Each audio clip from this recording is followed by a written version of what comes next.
जीव के कल्याण का साधन श्री राम। और आप देखिए कितना बड़ा दर्शन है। राम पूर्ण है। लोग कहते हैं राम को पूर्ण क्यों कहते हैं? ऐसा नहीं कि कृष्ण पूर्ण नहीं है, ईश्वर ही पूर्ण है। और दर्शन की बात कहूं तो आप देखो, नौमी तिथि, नौमी, 9 अक्षर को पूर्णांक कहा गया है। कैसे? 9 एकम 9, 9 दूनी 18, 8 और 1 9 तिया 27, 7 और 2 9 चौके 36, 3 और 6, सिर्फ 9 में मिलेगा आपको। बाकी कोई पहाड़ा पढ़ लीजिए आपको पूर्णांक नहीं आएगा। दूसरा दर्शन चैत्र प्रतिपदा, शक्ति की उपासना, शक्तिमान का दर्शन। हम नए वर्ष में प्रवेश करते हैं शक्ति की उपासना के साथ, और उपासना शक्तिमान हमें प्रदान करती है श्री राम। भगवती हमें भगवान देती है हमारे जीवन का कल्याण करने के लिए। और ये कितना अनुपम ऐश्वर्य है ये तो आप जानते हैं।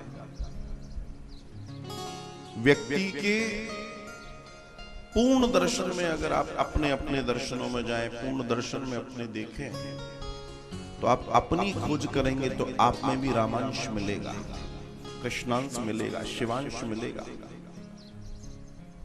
क्योंकि हम हैं ही। लेकिन बात इतनी है कि हम खोजें, अगर खोजेंगे नहीं तो समझ में नहीं आएगा। ये जीवन एक खोज है। ये खो जाने के लिए नहीं है आए और खो गए दुनिया में, नहीं नहीं नहीं। ये जीवन एक खोज है, खोजने के लिए आए हैं। किसको? उसको।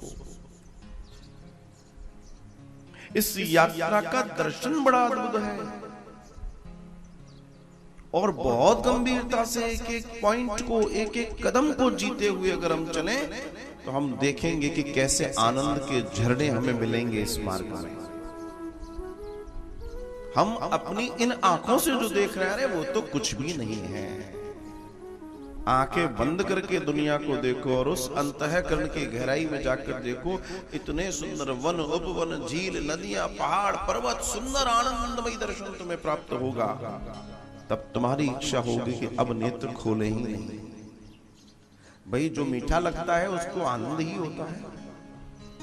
वो अद्भुत दर्शन, वो अद्भुतता, और वही हमें जानना है।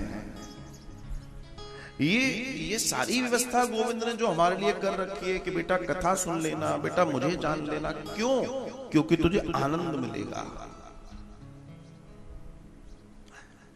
आनंद सुख राशि बोला गया श्री राम को, अर्थात भगवान को आनंद सुख राशि सी करते त्रिलोक सुपासी। आनंद सिंधु है वे। तो आनंद सिंधु का हमें लाभ क्या?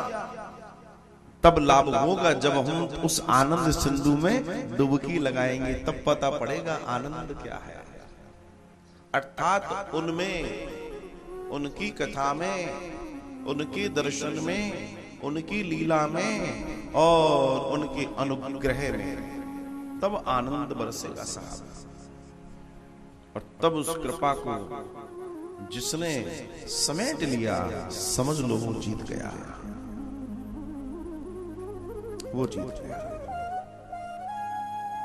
दुनिया को जीतने तो दुनिया भर के लोग आए, खाक होके चले गए। कितने ऐसे लोग हुए दुनिया को जीतने निकले थे, बाद में क्या मिला? कुछ नहीं।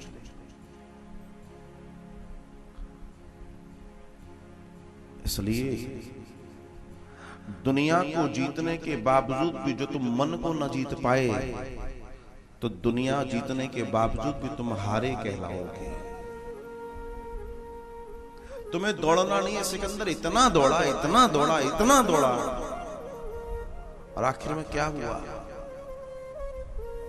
जब मृत्यु सामने आई, जब मरने लगा, तो उसे समझ में आया और बोला मेरे पास सब कुछ था, लेकिन आज मैं खाली हाथ जा रहा हूं।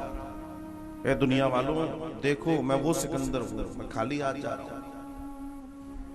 मेरे पास एक से एक नीम हकीम थे, देखो वो कुछ नहीं कर पाए, मैं मर रहा हूं। तात्पर्य, दौड़ कितनी कितनी कितनी दौड़ लगाओ, छूटना सब यही है। तो फिर ये दर्शन अपने साथ कि तुम फिर इस मोह में पड़े क्यों? व्यवहार क्यों नहीं करते चीजों से?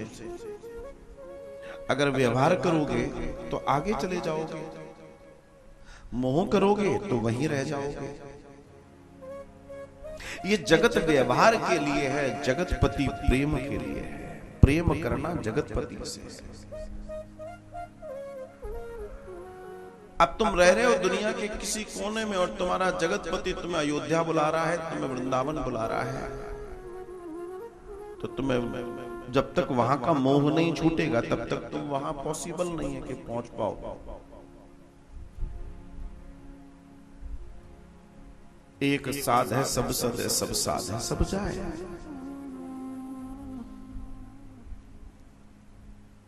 राम ये भी कह सकते थे ठीक है वन में भी रहूंगा और अयोध्या पे शासन भी करूंगा, मतलब मैं वन में रहकर भी राजा रहूंगा और अयोध्या को मैं वहीं से संचालित करूंगा, कह सकते थे। थोड़ी मेरी भी मान लो, थोड़ी अपनी भी मान लो। माताजी पिताजी इतना मेरे ऊपर मत करो। लेकिन राम का दर्शन कितना अद्भुत है। और राम ने छोड़ना सीखा तो नीचे के जो और 3 भाई थे उन्होंने भी उसको फॉलो किया।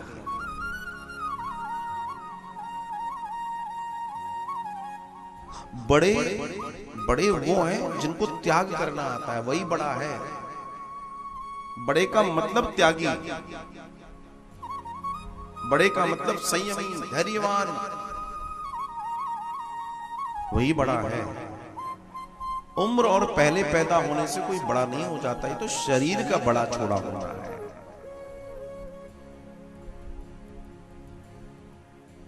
ये राम से जानना है, ये सीखना है। आज भगवान एक अलग दर्शन है, लेकिन राम को उनके गुणों के लिए पूजा जाता है। वे अपने आदर्शों के लिए पूजे जाते हैं, वे अपने किए गए कार्यों के लिए पूजे जाते हैं। तो एक शिक्षा हमें ये भी ले सकते हैं कि अगर हम भी वैसे सत्कर्मी कर्म करें तो फिर हमारे लिए क्या कमी है। ये धर्म आंदोलन है, ये क्रांति है। इसमें अध्यात्म की चादर ओढ़ के अपने जीवन को सुंदर बनाइए। और आध्यात्मिक दर्शन में जब तुम प्रवेश करोगे तुम्हें कण कण राम दिखाई देगा, तुम्हें क्षण क्षण राम दिखाई देगा। हो सकता है धार्मिकता में तो ये हो कि तुम्हें मूर्त में ही राम दिखाई दे, कथा में ही राम दिखाई दे, माला में ही राम दिखाई दे। लेकिन जब तुम इससे भी ऊपर चले जाओगे, आध्यात्मिक चेतना से भर जाओगे, तुम्हें पेड़ पक्षी स्थल मरुस्थल सब राम दिखाई देगा। तुम्हारा लेवल वो हो जाएगा। और वास्तव में देखा जाए लेवल वही करना है कि जहां देखो वहां हमारे सांवरे का दर्शन, सांवरे का दीदार। प्रक्रिया यही अपनानी होगी। आज समय है हमारे पास, हम युवा हैं।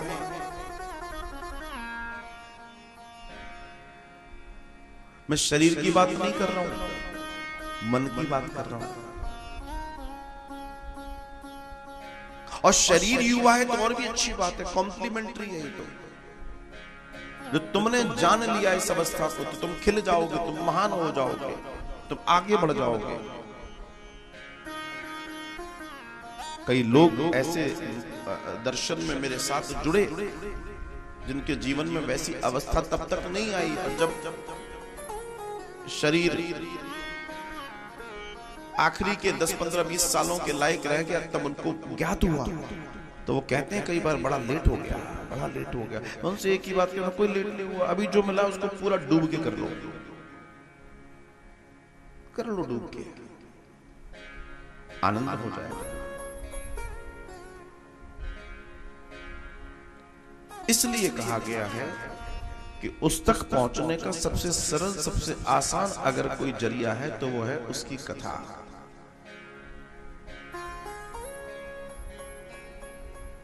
दूसरी रति मम कथा प्रसंग, भगवान का वचन, भगवान की निवेदन समझ लो। मुझे जानना है तो मेरी कथा से प्रेम करो, मेरी कथा कहने वालों से प्रेम करो, अर्थात उनकी शरणागति लेकर मुझे जानो। क्योंकि जब तक तुम शरणागति नहीं लोगे तब तक तुम्हारा विश्वास नहीं बढ़ेगा, तब तक वो मामला आगे नहीं बढ़ेगा, तब तक वो स्थिति नहीं होगी। समझना जरूरी है, जानना जरूरी है। और जो ये जान लिया, आहा, फिर तो आनंद ही आनंद है। फिर क्या चाहिए? अंधा क्या मांगे? 2 आंखें। हमें भी अगर देखा जाए तो उस तक जाने के लिए ज्ञान चक्षु ही तो चाहिए। भगवान तो वही थे, भगवान अलग नहीं थे, लेकिन भगवान ने अर्जुन को ज्ञान चक्षु दे दिए। तो अर्जुन को भगवान को देखने का दर्शन बदल गया।